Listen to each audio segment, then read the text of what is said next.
उनका जन्म दिवस मनाने के लिए तो एकत्रित नहीं हुए हैं, लेकिन संयोगवश ये हमारा सौभाग्य है कि अपन सब एक साथ एकत्रित हुए हैं कक्षा और स्वाध्याय के निमित्त से, और उनके बारे में अपन को दो शब्द सुनने और बोलने का मौका मिल रहा है। आदरणीय अशोक जी ताऊ जी जिस ख्याति को आज प्राप्त हैं, हम प्रत्येक जैनी व्यक्ति के लिए या जैनी परिवार के लिए वो एक आदर्श के रूप में है। मेरी तो एज बहुत कम है, लेकिन जब से मैंने होश संभाला है, मैं हमेशा से उनको उस रूप में देखता आ रहा हूं जहां आज वो उस ऊंचाइयों को छू रहे हैं। सबसे पहले सन 2004 में जब मैं यहाँ सांगानेर संस्थान में आया था, तब उस समय जो संस्थान का फोल्डर है मेरा हमारे यहाँ का, तो उसमें शिरोमणि संरक्षक के रूप में आदरणीय अशोक जी ताऊ जी का नाम था। मैं चूंकि मालपुरा से ही हूँ, राजस्थान में टोंक जिले से, और किशनगढ़ पास में ही है, तो नाम पहले काफी सुना था। और जब पूज्य गुरुदेव के चरणों में जाने का मौका मिला, तब उस समय वहां सबसे पहली बार जब उनको देखा, तो पहली छवि में जो मुझे उनके दर्शन या उनकी जो सहजता और सरलता दिखी, वास्तविकता में मैं उसी समय से उनका कायल हो गया। इतने उच्च प्रतिष्ठित परिवार के व्यक्तित्व के धनी होने के बावजूद भी, आज अरबों खरबों के मालिक होने के बावजूद भी, किंचित मात्र भी जिनके अंदर कोई मद नहीं है, कोई अहंकार नहीं है, किसी के प्रति दुर्भावना नहीं है। अक्सर नीतिकार लिखते हैं बहुत से स्थान पर कि जहां व्यक्ति के पास में प्रभुत्व आ जाता है, जहां व्यक्ति के पास में रुपया आ जाता है, जहां व्यक्ति के पास में एक ऐश्वर्य धन संपत्ति वैभव आ जाता है, वहां ये घमंड साथ में आ ही जाता है, मद साथ में आ ही जाता है। लेकिन मैं उन नीतिकारों की बातों को या वहां पर जो लिखा है उसको यहाँ पर ही कटाक्ष करते हुए या उसका विरोध करते हुए कहना चाहता हूं कि अगर वो ऐसा लिखते हैं तो आदरणीय अशोक जी ताऊ जी को देखें। इतना सब कुछ समृद्धता होने के बावजूद भी उनके अंदर किंचित मात्र भी अभिमान नहीं। सच में वास्तविकता में आज उनके जन्मदिन पर मैं तो यही परोक्ष रूप से, अगर वो प्रत्यक्ष जुड़े होते तो बहुत अच्छा लगता, लेकिन फिर भी मैं ये आशा करता हूं कि उन तक मेरी बात पहुंचेगी और अपने पूरे ग्रुप वालों की बात पहुंचेगी। सबसे पहले तो मैं श्री दिगंबर जैन श्रमण संस्कृति संस्थान का प्रतिनिधित्व करते हुए, क्योंकि वो हमारे संस्थान के परम संरक्षक है, परम परामर्शक हैं, तो उनको मैं अपने संस्थान परिवार की तरफ से बहुत बहुत हार्दिक बधाई देता हूं, बहुत बहुत शुभकामनाएं प्रेषित करता हूं। अपने परिवार की तरफ से उनको हार्दिक बधाई और शुभकामनाएं प्रेषित करता हूं, और यही भावना बांटता हूं आज दान के क्षेत्र में उन्होंने जो नाम कमाया है, ये वास्तव में हम जैनियों के लिए बहुत बड़ी शान का विषय है। मुझे याद है एक दिन मैं केबीसी का प्रोग्राम देख रहा था, कौन बनेगा करोड़पति। उसमें महानायक जो अमिताभ बच्चन हैं, वो भी आदरणीय अशोक जी ताऊ जी की प्रशंसा कर रहे थे। किसी विषय पर उन्होंने कहा था, हाँ किशनगढ़ के आर के मार्बल ग्रुप के जो हेड हैं अशोक जी पाटनी साहब, वास्तविकता में वो कितना दान करते हैं मुझे अभी पता चला, और जब चर्चा होती रहती है सुशीला जी ताई जी से, और मैं खुद भी देखा प्रत्यक्ष, जितने भी स्थान पर कोई भी व्यक्ति, आज जैनी व्यक्ति कोई भी उनके पास में पहुंच जाए, उसको वो खाली हाथ नहीं लौटाते, लेकर के ही आएगा वो व्यक्ति। आदरणीय बड़े पंडित जी ने मुझे एक बार उदाहरण सुनाया था। बोले देखो अशोक जी पाटने की सरलता। मैंने कहा बताइए गुरु जी कैसे हैं वो? बोले मैं 10 लक्षण में लगभग 30 सालों से उनके साथ में जा रहा हूँ, और हर बार आचार्य श्री के पास में परिवार पहुंचते हैं, बड़े पंडित जी भी पहुंचते थे और ताऊ जी ताई जी सब लोग पहुंचते थे। एक बार एक व्यक्ति ने एप्लीकेशन दी आदरणीय ताऊ जी को वहां पर कि मैं बीमार हूँ, मेरा बेटा भी बीमार रहता है और मुझे लगभग 1 लाख रुपए की आवश्यकता है, आपकी कृपा हो जाए तो मुझे आप पैसे उपलब्ध करा दे ताकि मैं इलाज करा सकूं। तो अशोक जी ताऊ जी ने बेनर साहब से कहा कि भाई बताओ क्या करना चाहिए।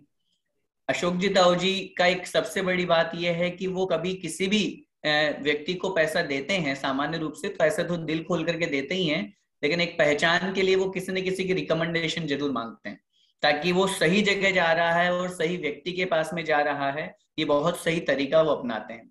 तो उन्होंने बेनारस साहब को कहा कि आप रिकमेंड कर देंगे, साइन कर देंगे तो मैं आज ही दे दूंगा इनको। तो उन्होंने कहा रुकिए मैं देखता हूँ। दूसरे दिन उन्होंने देखा वो व्यक्ति वापस वहीं पे प्रवचन सभा में बैठा हुआ है और आराम से आचार्य श्री के प्रवचन सुन रहा है। बेनारस साहब ने और अशोक जी ताऊ जी ने चर्चा करी आपस में, ये व्यक्ति जो प्रवचन सुन रहा है, देखो जरा इसको, ये जब से आचार्य श्री बोल रहे हैं कंटिन्यू उनकी तरफ देख रहा है, प्रवचन बड़े ध्यान से सुन रहा है और बीच बीच में गर्दन भी हिला रहा है। इसका मतलब है तो सच्चा आदमी। झूठा आदमी होता तो प्रवचन में मन ही नहीं लगता, इधर उधर देखता, काय को यहाँ पर आता, इसको पैसे दे देना चाहिए। और उसी दिन प्रवचन के बाद में उन्होंने आ जाकर उसको 1 लाख का चेक दे दिया। ये उन्होंने सुनाया मुझे। ऐसे बहुत सारे किस्से हैं। सुबह से लेकर के शाम तक जितने लोग मिलते हैं उनको वो पैसे बांटते रहते हैं। बांटने का मतलब ऐसा नहीं, उसकी आवश्यकता देख करके। हकीकत में आज दान के नाम पर उन्होंने जो शान कमाई है और हमारा जैनियों का जो मान ऊंचा किया है, आज प्रत्येक जैनी व्यक्ति जब कभी भी एक भामाशाह के रूप में देखता है तो आदरणीय अशोक जी ताऊ जी को देखता है। हम सभी यही भावना भाते हैं, वो शतायु हो, चिरायु हो, दीर्घायु हो। और हमारे जैन समाज में, और सिर्फ न केवल भारत देश में अपितु विदेशों में भी जाकर के जो उन्होंने धर्म का परचम लहराया है। पूज्य गुरुदेव सुधा सागर जी महाराज एक बार कह रहे थे, सोचिए दुनिया में कितने सारे लोग हैं, करोड़पति, अरबपति, खरबपति कितने लोग हैं, लेकिन उनके कोई नियम नहीं होते हैं, उनका कोई संकल्प नहीं होता है। और बिजनेसमैन की तो हालत ही इतनी खराब है कि बिना ड्रिंक ऑफर किए कोई डील फाइनल ही नहीं होती है। और आप ड्रिंक की बात कर रहे हो, ये रात में पानी तक नहीं पीते हैं। कोई व्यक्ति कहीं पर भी कितनी भी इतनी दूर आते जाते हैं, इतना बिजनेस करते हैं, इतना सब कुछ करते हैं, लेकिन उसके बावजूद भी रात में पानी तक भी जो नहीं लेते हो, तो सोचिए वो व्यक्ति कितने सज्जन होंगे, कितने सरल होंगे। और आचार्य श्री के प्रति, संघ के प्रति, दिगंबर गुरुओं के प्रति, देव शास्त्र गुरु के प्रति उनके अंदर जो अगाध श्रद्धा है, वो सब आदरणीय दादाजी के संस्कारों का ही प्रतिफल है। और वो ही संस्कार उन्होंने आज अपने बेटे बेटियों में दिए हैं।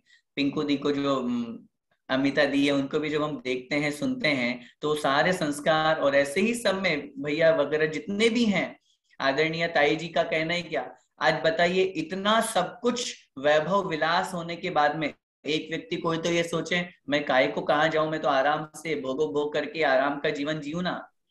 लेकिन कहाँ वो इन सबको छोड़ करके, और मैं देखता हूँ 12 महीने में कभी पूर्णिमती माता जी के पास, कभी प्रमाण सागर जी के पास, कभी सुधा सागर जी के पास, कभी आचार्य श्री के पास, कभी कहाँ तीर्थ यात्रा, कभी कहाँ तीर्थ यात्रा।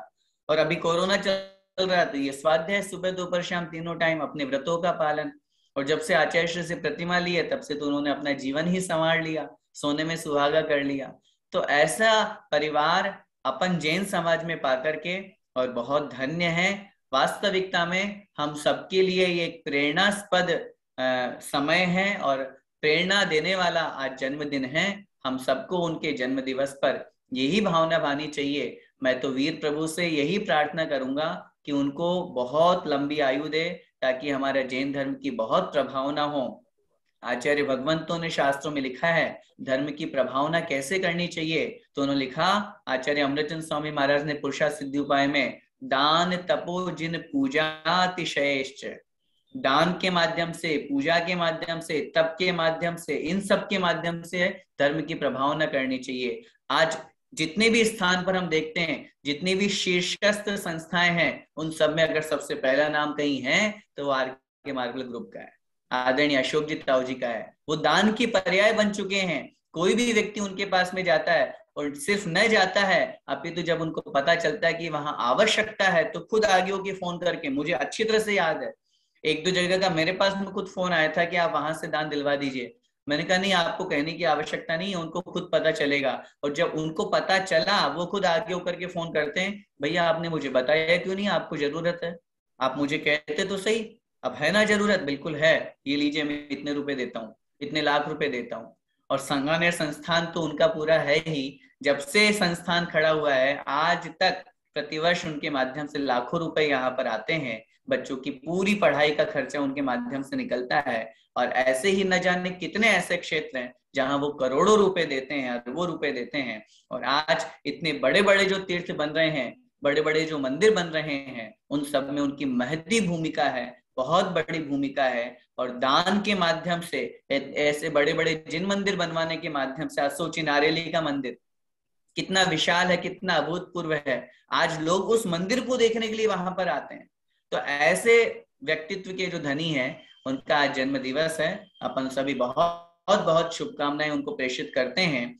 पूज्य गुरुदेव ने एक बार अपने प्रवचन में उनके बारे में कहा था कि कहाँ उन्होंने फर्श से लेकर के अर्श तक की जिंदगी जी है, पहले वो क्या थे और आज क्या बने हैं। और मैं तो एक बात और ये कहना चाहता हूँ आप सभी लोगों को, हम लोग उनकी उस प्रसिद्धि को देख रहे हैं। हम लोग देखते हैं कि वो देखो आज कितने ऊंचे हैं, आज उनका सम्मान हो रहा है, आज आचार्य श्री भी उनका नाम ले रहे हैं, आज गुरुदेव भी उनकी प्रशंसा कर रहे हैं, आज मैं भी उनकी प्रशंसा कर रहा हूँ। सब लोग सोचते हैं, और मैं हमेशा एक बात कहता हूँ, उस शिखर तक पहुंचने वाले व्यक्ति को तो हर कोई देख लेता है, लेकिन उस शिखर तक पहुंचने के लिए उसके पैरों में कितने छाले पड़े हैं वो किसी को नहीं दिखते, वो किसी को नहीं दिखते।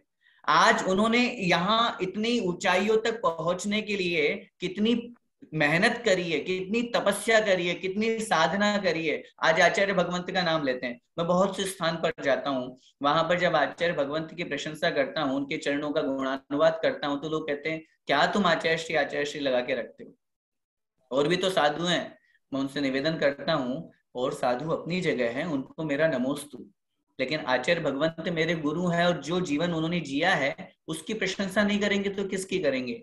आज 53 साल की साधना हो गई, उस साधना में प्रारंभिक स्थिति में उन्होंने कितनी कठोर साधना करी है, आज भी कर रहे हैं, ऐसा नहीं है, लेकिन यहां तक पहुंचने के लिए कितना कठोर तप, साधना, मेहनत, इसके माध्यम से ही तो प्रशंसा होती है। आज वो यहाँ तक पहुंचे हैं, पहले जीरो थे, जीरो से आज कितनी संख्या तक वो पहुंचे हैं, कितनी मेहनत उन्होंने करी है। और न केवल परिवार के लिए, अपने समाज के लिए, अपने देश के लिए, अपने राष्ट्र के लिए। अभी जब राम मंदिर बन रहा था तो वहां भी उन्होंने बहुत अच्छा डोनेशन पहुंचाया।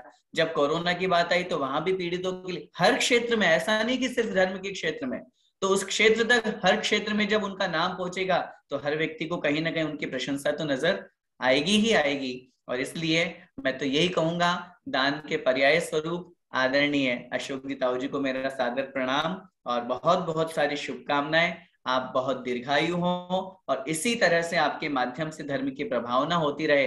और मैं तो भगवान से यही प्रार्थना करूंगा, आप भी शीघ्र संयम मार्ग पर आगे बढ़ करके, क्योंकि एक बार बीच में चर्चा आई थी, तो बड़े पंडित जी बेनारा साहब जो थे, उन्होंने मुझे कहा था कि सुनने में ऐसा आ रहा है कि शायद अशोक जी पाटनी साहब दीक्षा ले रहे हैं।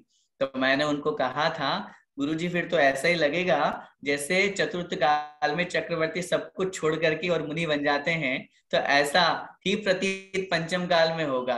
और वो समय अब दूर नहीं है। निश्चित रूप से जब आदरणीय ताई जी संयम मार्ग पर आगे बढ़ रही हैं, प्रतिमा ले रही हैं, तो उनकी भी भावना है। बहुत बार उनको जब मैंने सुना और समझा तो उनके परिणाम बहुत निर्मल हैं, बहुत अच्छे हैं। और निश्चित रूप से वो आचार्य भगवंत के चरणों में अपने आप को समर्पित करते हुए शीघ्रातिशीघ्र अपने कल्याण के मार्ग पर आगे बढ़ें, संयम मार्ग पर आगे बढ़ें, यही मेरी भावना है। इतना ही कर करके मैं पुनः उनको बहुत बहुत शुभकामनाएं और बहुत सारा ढेर सारी बधाइयां देना चाहता हूँ और बहुत सारा प्रणाम कहना चाहता हूँ। जय जिनेन्द्र।